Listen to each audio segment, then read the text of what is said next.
কলমা পড়বো, কলমা পড়লে কতদিন জান্নাতে থাকবো এবং কলমা না পড়লে মোর যতদিন পড়ি তার বিনিময়ে কতদিন আমার জাহান্নামে থাকতে হবে।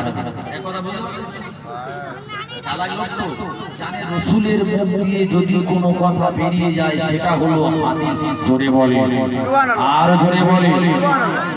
হ্যাঁ, এই যে চালাক লোক চাইছে রাসূলের মুখ দিয়ে বলিয়ে তারপর কলমা পড়বে। হ্যাঁ, জানে রাসূল যদি একবার বলে দিয়েছে সব সব সব ইয়া রাসূলুল্লাহ হাবিবাল্লাহ হুজুর, আমি যদি কলমা শেষে পড়ি ইয়া রাসূলুল্লাহ কত জান্নাত পাবো, আর কলেমা যা পড়ির বিনিময়ে কতদিন জাহান্নামে জ্বলতে হবে বলেন।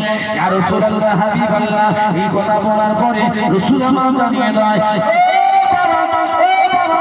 এমন কথা কেন বলো ইয়া রাসূলুল্লাহ হাবিবাল্লাহ হুজুর, কারণটা হলো আমি ওমর আমার জীবনের এত গুনাহ ইয়া রাসূলুল্লাহ হাবিবাল্লাহ, ওই যে মক্কা মুআজ্জামায় বড় বড় দুটো পাহাড় দেখা যায় ইয়া রাসূলুল্লাহ হাবিবাল্লাহ, এই পাহাড় দুটো যদি পৃথিবীর কোন যন্ত্র দিয়ে বেশি কেটে যদি এক পাল্লায় চাপিয়ে দাও,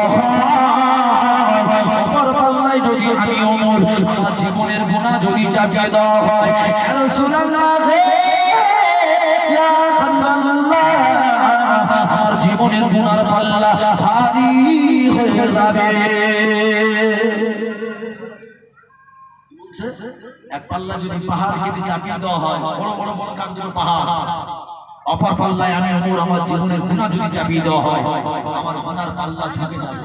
নবী শুনে অবাক, ও বাবা এমন করে কেন বলো, এমন কথা কেন বলো ইয়া রাসূলুল্লাহ হাবিবাল্লাহ, আমার জীবনে গুনার কথা যদি ভুলে যাও ইয়া রাসূলুল্লাহ হাবিবাল্লাহ সব ক্ষমা হবে, মাফ হয়ে যাবে, কিন্তু আমার জীবনের গুনাহ মাফ হবে না। এই গুনাহগার রাশিদা, এই সাবানের চাঁদ, এই সাবানের চাঁদে একবার যদি ওমরের মতো তওবা করা যায়, এই সাবানের চাঁদে যদি একবার যদি জীবনের গুনার কথা লক্ষ্য করে তওবা করা যায়, আমার আল্লাহ জানিয়ে দিল আল্লাহ খালিক মালিক রহমান, আমি আল্লাহ তোর জীবনের পাহাড় গুনাহটা মাফ করে দেব।